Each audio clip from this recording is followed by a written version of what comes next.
Yon, magandang buhay. I'm back. Again, it's Mang Bless.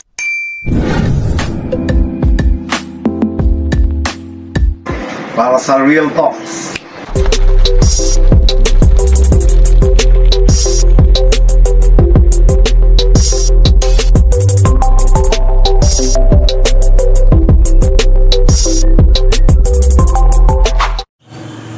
Magandang buhay.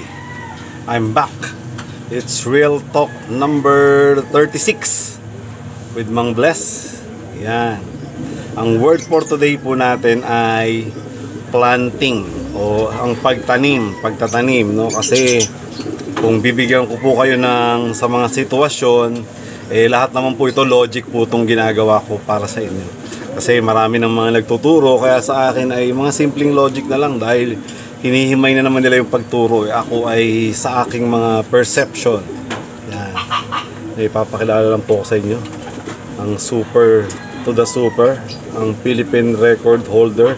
Ewan ko lang kung may papalag na tatalo sa kanya na 6 years in a row na South Tacloban plus may 1 MacArthur na abuyog. Yan. Kung makikita nyo po, i-check po natin ang ring number. Pwede nyo pong i-check, no? MMFC 2013 1310091. Alright. Kasi sa pagtatanim po natin, simula po yan sa breeding, ganun po yung proseso, no? Kung aalagaan nyo na po muna sa pagkakasa nyo pa lang, parang sa pag-prepare sa mga lupa o kaya kung tawagin na yung mga fertilizer, healthy sa mga youngsters po natin at patuloy na pagdilig at pag-iingat, ganun po yung proseso, no? Sa habang tayo ay nagtatanim, hindi yung basta ibabato mo na lang yan, magiging ano po yan, mas mataas yung chance na madidisgrasya although may mga nabubuhay o kaya kung tawagin sa kalapate ay may mga nakachamba.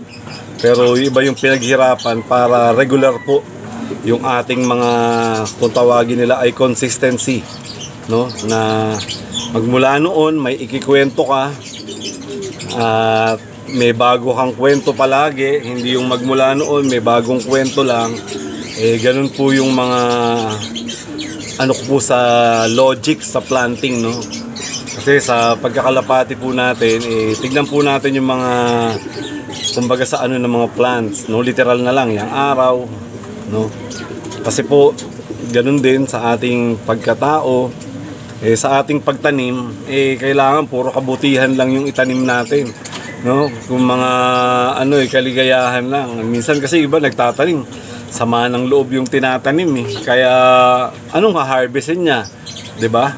Puro mga panibugo at mga hinagpis lang. Kasi ipapakilala ko muna kayo kay super sister. Siyempre kailangan may full sibling tayo. Alam nyo naman yung mga kailangan natin sa parang sa pagtatanim po yan, kung paano po mas makumpleto at mas maganda, kung sa bulaklak o kaya kung sa mga bungang kahoy, mas masarap at masustansya yung ating mga tanim, no? Kasi sa linya po nila may blue side, may black side po. Yan. Para sa information lang din po, no? Humahabol na po si Super Kid, si Super Taiwan, no? 5 years na. MacArthur naman siya at sunod-sunod na mga South. Plus mukhang target pa uling ilipad. Sa pagtatanim po natin, balik lang po ako, no? Check-in din po natin yung mga sagabal o kaya yung mga pwedeng makasira sa ating mga pananim, no?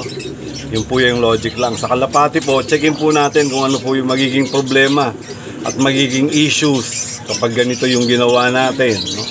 Minsan sa sobrang pakikinig natin, check-in po na muna natin yung pinapakinggan natin, no? At minsan sa sobrang pagiging scientist natin ay kaka-experiment po natin.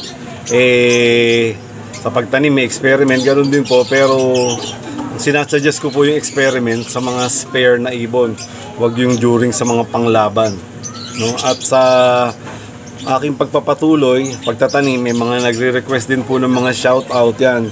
Happy birthday si Turing, si Arturo III na pinapaano ni Arthur, no? Yung mga nakasama ko na rin sa ride siyang mag-ama na yan. Yan. At ang iba pang mga nagpapa-shoutout, sorry nakalimutan ko naman, sila lang po yung naalala ko. Sa pagtatanim po kasi talaga natin kagaya po ng mga biyayang ng mga ng pag-share, magugulat po tayo. Yung hina-harvest po natin ganun din, no? Tuloy-tuloy yung mga biyaya. Kaya pag-isipan nyo na po kung paano yung tamang pagtanim sa buhay-buhay at sa ating pagkakalapate. At dahil dyan, peace. Thank you.